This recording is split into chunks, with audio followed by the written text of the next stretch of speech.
Hello YouTube, it's Kim coming to you from the enormous vegetable garden, which is also the enormous cardboard garden. I've almost got my last row of cardboard and I have a little bit down there to fill in, and I have to go get some more wood chips so I can keep this mulched because I have no shortage of weeds, as you can see.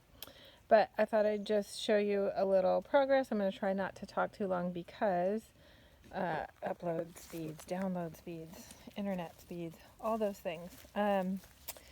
So this is the part of the garden that I thought was getting a little too much shade. So a lot of the things that I sowed in here didn't come up. These are beets and they're multi-sown, which just means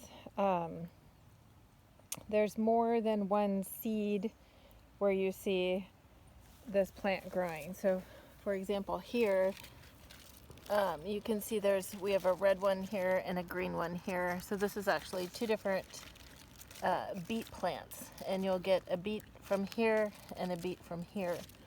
And I'm trying that this year. Normally what you do is you sow a row of beets and then you thin them down to just one plant, which I think right here birds did that for me. I didn't do that. But there is some evidence to suggest that you can grow them in a big clump like that and still get as many beets as you would singly, and it doesn't seem to bother them to grow that way. So giving it a try. I got a pumpkin coming up here. This is pretty sure this is a New England pie pumpkin. So those are the kind that make they're really sugary and they make really good pumpkin pie. Got some peas coming on this little trellis, which was my daughter's childhood bed from Ethan Allen. That's kind of appalling that it's in the garden now. And you can see the little blossoms here, so should have pea pods coming. I was a little late, I think, getting my peas in the ground, so I maybe could have had peas by now if I had been a little more on top of planting them. This is where the birds ate my garlic, so I'm taking advantage of this space, and I have some more pumpkins coming up in here. With some zinnias. I've got sunflowers and some tomatoes. This whole row here is San Marzano, and they're like a paste tomato, good for making sauces, so more meat than seeds and juice. You can see my French breakfast radish are like literally coming out of the ground. Look at that. They're so spicy and good. I love them. I eat them and they give me the hiccups. So that's a good sign that you have a spicy radish. We got some more in there. Some more. I don't know what's up with this garlic. Normally garlic looks better than this. I think I need to Google why that's not looking so great. I know birds picked on a lot of it, but like this, I would just expect it to be just a little bit thicker down here. So maybe that will happen in time.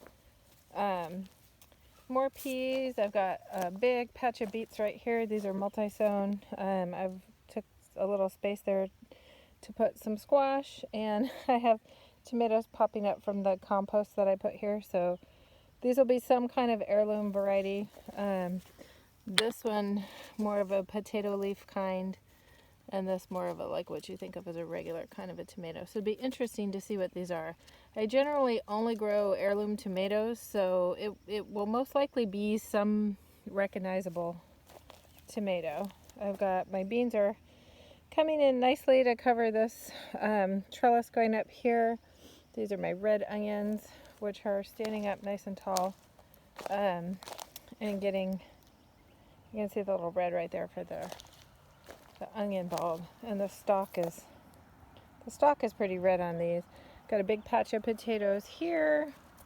And what was interesting, I was looking at this, you can tell the different varieties, the actual plant looks different. So that's kind of fun. And then I have some that I had from the kitchen, and they just have kind of popped up to fill in this gap. Squash to fill in the other gap. I've got, I think these are scarlet runner beans coming on here. And I've got a really nice looking walla right there, getting properly bulbous down at the bottom. So exciting. Wilson did have, my big yellow dog Wilson had some friends over, and Wilson got the zoomies. And when you get the zoomies and you're big, you knock down your mom's onions. So that's bad dog Wilson. I've got beans coming up here. These are either runner beans. I think these are runner beans. They look like runner beans. Not that you can really tell, but I'm pretty sure they're runner beans. I've got a few little zinnias in there too. I don't remember planting those there. It's possible that the birds moved them. I've got sunflowers. I've got squash down in the end next to my enormous sink that's going in the greenhouse eventually. We have to move that with a big piece of equipment. It's really heavy.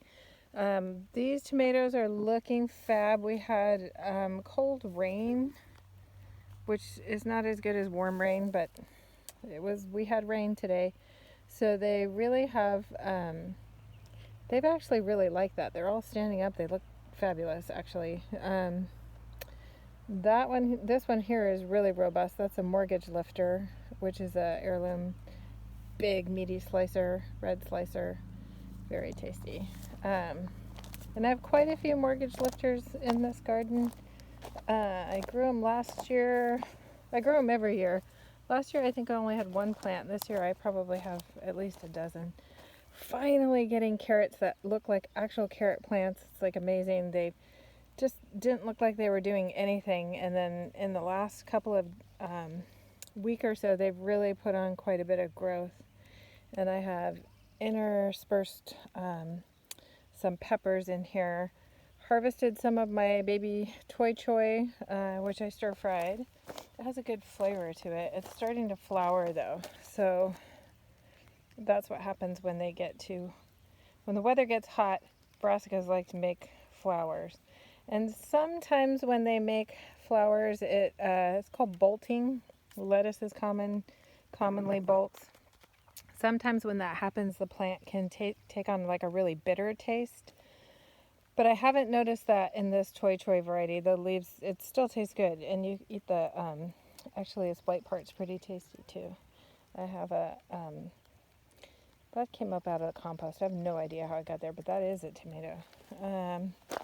I've got the crazy stump mound.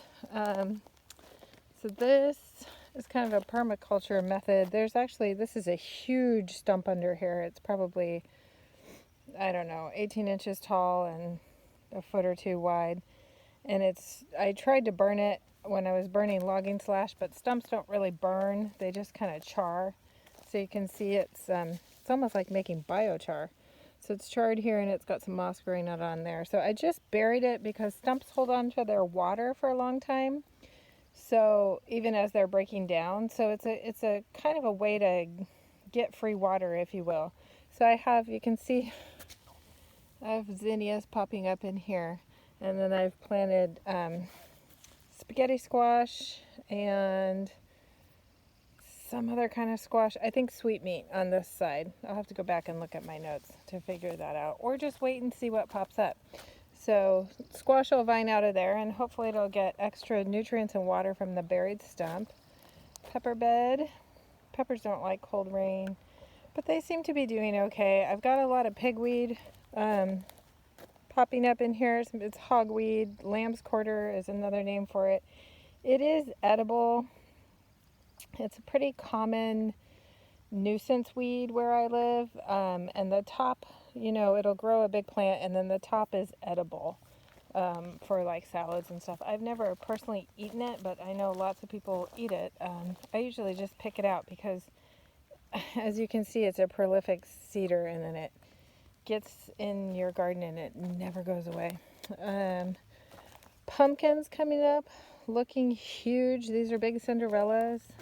They've put on quite a bit of growth. I have mystery squash in here. I think this is Oregon sweetmeat too. I've got this long row of tomatoes has put on a ton of growth in the last couple of weeks. Cucumbers are popping up. I've got nasturtiums kind of along the way. I did interplant basil in here, and I did see the seeds, but now I don't. So it's possible the birds were busy with that, or slugs, or it just got too cold. Like, I literally don't see any basil. So I may have to re-sow that or rethink where I put it. There's George. He's checking out. George, are you checking out the garden? Are you? He's wagging his tail. What else? Okay, so we've been eating the spinach, picking that off, putting in salad. Wilson sounds like he's chewing the bone of some kind of animal he found. That's bad news, bears.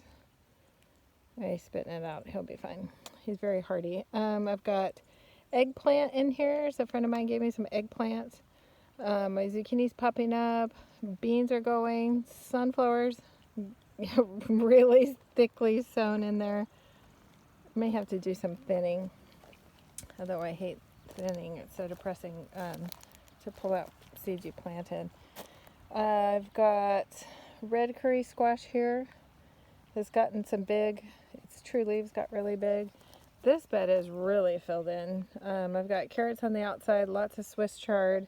I've got watermelon radish that I was complaining look like funky spears, but it is making a bulbous radish underneath. I kind of dug one up and took a look at it. So I think the plants just they have to get bigger in order to get that, like the round radish part. I jumped the gun and yanked them out too soon.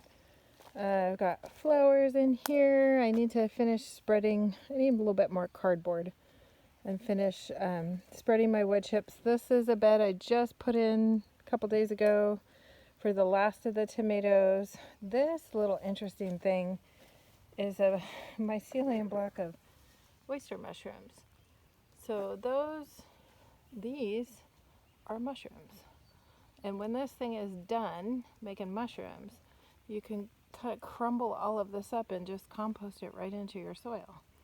So that's like super exciting, because oftentimes I want a mushroom and I can't go to the store. So now all I have to do is come over here. So I'm going to try that in something. Maybe I'll put that in Tom Kha. I don't know that that's a traditional mushroom for that, but it is a mushroom and it's growing right there and I don't have to go to the store. So it's worth a try. George thinks it's a good idea. Actually, George doesn't think anything's a good idea. He's afraid of everything. So that's really all I have to say. It is nice to get this kind of rain we've had today. Has been a really gentle rain, which is great. It's not, you don't have to worry about it, knocking your plants down. I just wish it was a little bit warmer. I feel like I need to make sweaters for everything. But nothing seems to be suffering too much. So we're supposed to get warm weather coming back this next week. So I'm kind of glued to the forecast these days.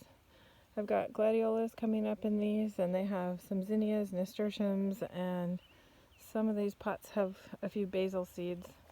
And I did plant a row of Thai basil, so I'm hoping that